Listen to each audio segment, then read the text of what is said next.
తాకట్టులో ఉన్న బంగారాన్ని విడిపించి ఆ రోజు ఆన్లైన్ రేటుకే మేము కొంటాం. Sharma gold company.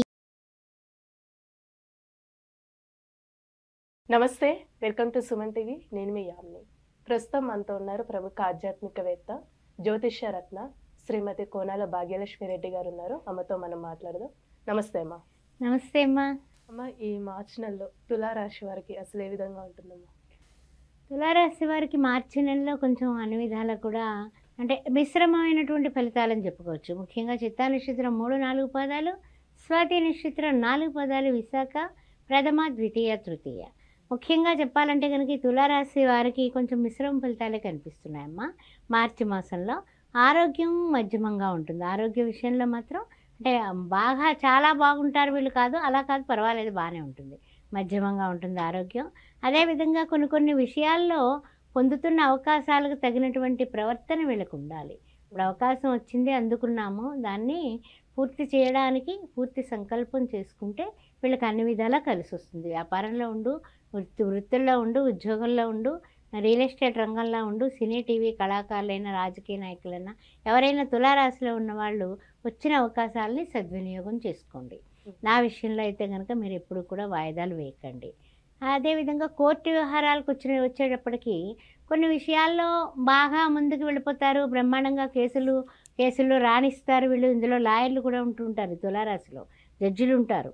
అందువల్ల మీరు చెప్పినటువంటి తీర్పుల్ని 1-2 సార్లు మీరు అనుకొని ఆ తర్వాత తీర్పు చెప్పాలి. ఆ తర్వాత ఏంటంటే కనుక కొన్ని విషయాల్లో తొందరపాటు నిర్ణయాలు తీసుకోకుండా మీ యొక్క పరిశీలన దృష్టితో మీరు చూసుకొని 1-2 సార్లు మీరు నిర్ణయం తీసుకుంటే మీకు తిరుగులేనటువంటి రాణింపు వృత్తుల్లో వస్తుంది ముఖ్యంగా.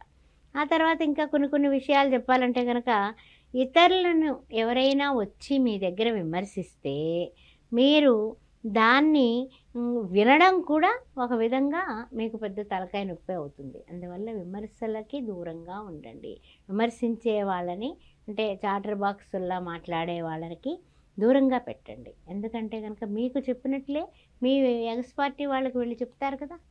అందువల్ల కొంచెం కోర్టు వ్యవహారాల్లోని అన్నింటిలోని కూడా ఫస్ట్ జాగ్రత్తగా ఉండడమే మంచిది. అమ్మ, ఇప్పుడు ఆర్థికంగా ఈ రాశి వారికి ఏ విధంగా ఉంటుందంటారు? ఆర్థికంగా పర్వాలేదమ్మా, ఆర్థికంగా పర్వాలేదు, నిలదొక్కుంటారు. ఆర్థికంగా ఏమీ మనకి బెంగపెట్టుకునే అవకాశాలు ఏం లేవు, ఆర్థిక అవస్థలు ఏం లేవు, సాఫీగానే జరిగిపోతుంది. ఆ విషయంలో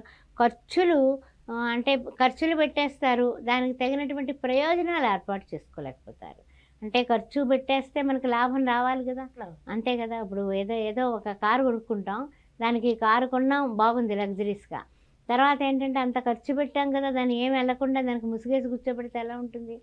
అలా కాకుండా ఉండాలి. తర్వాత ఏది మైలేజీ వస్తుందా అన్నది ఆలోచించుకుని కొనుక్కోవాలి కదా.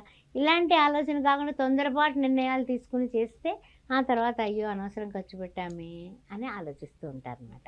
అలాంటివి ఏవో ఉంటాయి. కానీ ఖర్చుల్ని కొంచెం అధిగమించడానికి ప్రయత్నాలు చేస్తారు. ఆ ప్రయత్నాల్లో సఫలీకృతం అవుతారు. వీళ్ళు బ్యాలెన్స్డ్ మైండ్ అమ్మ. పూర్తిగా తులారాశి వారు బ్యాలెన్స్డ్గానే ఉంటారు, మాటల్లో, మంచితనంలో, తర్వాత భార్యాభర్తల్లో కానీ ఏదైనా సరే కొంచెం బ్యాలెన్స్. ఇప్పుడు వివాహానికి సంబంధించి కానీ భార్యాభర్తల మధ్య సంతానం పరంగా అసలు ఈ రాశి వారికి ఏ విధంగా ఉంటుందమ్మా?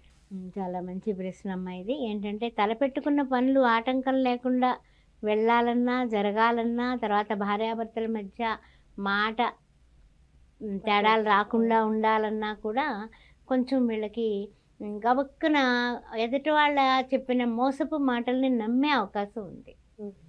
ఆ విధంగానే ఎదుటి వాళ్ళని ఏమిటంటే అనుమానించడం కూడా ఉంటుంది. ఇప్పుడు భార్యాభర్తల మధ్య గొడవలు ఎప్పుడు వస్తాయమ్మా? అనుమానించేటటువంటి తత్వం భార్యకి కానీ భర్తకు కానీ. ఎక్కడికి వెళ్ళావు, ఎంతసేపు అయింది, ఏమిటంటే మగాడికి కోపం వస్తుంది. ఏం చేసావు పొద్దున్నుంచి అంటే ఆడదానికి కోపం వస్తుంది. అలాంటి మాటలతో తగువులు పడుతూ ఉంటారు వీళ్ళు. అయితే ఏంటంటే చిన్న తగువులే, పర్వాలేదు, సామరస్యంగా నింపాదిగా కాస్తంత మౌనంగా ఉండి పరిష్కరించుకోవాల్సిన తగువులే, పెంచే వరకు చూడకండి. అది ఒకటి. 2 ఏంటంటే వివాహాది శుభకార్యాల నిమిత్తం వీళ్ళు చేసిన ప్రయత్నాలు ఒక కొలిక్కి వచ్చి ఒక మంచిగా సంబంధం కుదిరే విషయంలో మాత్రం వీళ్ళు ఆనందంగా ఉంటారమ్మా. సంబంధాలు అయితే కుదురుతాయి, దానికేం లోటు లేదు. కానీ కొంచెం ఖర్చు విషయంలో జాగ్రత్త పడటం అనేది చెప్పదగిన సూచన. మనం నేల మీద ఉంటే అన్నీ సాఫీగా జరిగిపోతాయి. మనం ఆకాశంలోకి చుక్కల గుర్రవెక్కి వెళితే మనకి ఖర్చులు పెరిగిపోతాయి. అందుకని ఆ విషయం గుర్తుపెట్టుకోండి. అయితే ఈ గ్రహ సంచారం కొంచెం అటు ఇటుగా మిశ్రమంగా ఉంది అనే విషయం కూడా ఈ తులారాశి వారికి ఇది ఇందాక చెప్పాను, మరలా చెప్తున్నాను. ఈ గ్రహ సంచారం ఎప్పుడైతే మిశ్రమంగా ఉందో మనం చేసే పనుల్లో ఇంట్లో కానీ బయట కానీ కొన్ని తలకాయ నొప్పులు మీకు ఎదురయ్యే అవకాశాలు ఈ నెల 3వ వారం నుంచి కనిపిస్తున్నాయి. అందుకని ఏంటంటే పరిస్థితులు ఎప్పుడైతే మారాయో కొంచెం ఆటంకాలు ఎదుర్కొంటారు. ఎప్పుడైనా సరే మనం వెళ్ళాం, ఈ పని అయిపోయింది, ఎంత హ్యాపీ, సంతోషంగా వచ్చేస్తాం. ఆ పని అవ్వలేదు, వాయిదా పడింది, అక్కడికి వెళ్ళినటువంటి పనికి సంబంధించిన మనిషి లేడు, ఇంత తిరుగుడు ఇంత వేస్ట్ అయిపోయింది కదా అనేసి నిరాశ. ఇలాంటివి ఆటంకాలు చిన్నవి కలుగుతూ ఉంటాయి. అందువల్ల చాలా చాలా జాగ్రత్తగా ముందే అన్ని విధాలా కూడా 1-2 సార్లు తెలుసుకొని ఏ పనైనా సరే శ్రీకారం చుట్టడం మంచిది. కొత్త పనులు ఏం మొదలు పెట్టకండి, పాత పనులు కంప్లీట్ చేసుకోండి. అమ్మ, ఇప్పుడు విద్యార్థులకి ఏ విధంగా ఉంటుందమ్మా? విదేశాలకు వెళ్ళాలనుకుంటున్న వాళ్ళకి కానీ? విద్యార్థులకి బాగుందమ్మా. విద్యార్థుల విషయంలో ఏం డోకా లేదు, వాళ్ళ ప్రయత్నాలు ఫలించేటటువంటి విషయం ఉంది. అయితే ఏంటంటే ఖర్చు అయ్యి ఆ ఫలితం లభిస్తుంది. ఖర్చు కాకుండా వెళ్ళిపోతారు, ఏదో స్కాలర్షిప్లతో వెళ్ళిపోతారు అని మాత్రం ఆశ పెట్టుకోవద్దు. కొంచెం ఖర్చు అవుతుంది. ఖర్చుతో కూడినటువంటి విదేశీయానం మాత్రమే వీళ్ళకి కనిపిస్తుంది.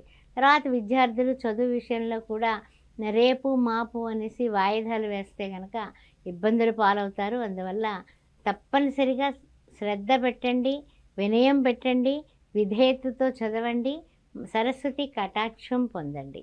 అందుమూలంగా మీరు ప్రతిరోజు సరస్వతి నమస్తుభ్యం వరదే కామరూపిణి విద్యారంభం గరిష్యామి సిద్ధిర్భవతు మే సదా అని చక్కగా అమ్మవారిని ప్రార్థించి తెల్లటి పుష్పాలతో పూజిస్తే ఏం అక్కర్లేదమ్మా, ఓం ఐం సరస్వత్యే నమః విద్యార్థుల ఒక్కటే అనుకుని పూజిస్తే పరీక్షల్లో బ్రహ్మాండమైన మార్కులతో పాస్ అయిపోతారు. అంటే పరిహారం అంటే ఏం చేయాలమ్మా? పరిహారం అంటే ప్రసాదం, మనకి పాయసాన్న ప్రియాసక్త అంటాం కదా, పాయసాన్నాన్ని నివేదన చేసి చక్కగాని ఓం ఐం సరస్వత్యే నమః అనేది ఆ మంత్రం పిల్లల చేత చెప్పిస్తే తప్పనిసరిగా రోజు 5 సార్లు అనేలాగా అలవాటు చేస్తే 41 డేస్కి తప్పనిసరిగా వీళ్ళు పరీక్షలు బాగా రాయగలుగుతారు. జ్ఞాపక శక్తి అభివృద్ధి అవుతుందమ్మా. చాలా చక్కగా తెలియజేస్తారమ్మా. ధన్యవాదాలు. ఓం శ్రీ మాత్రే నమః.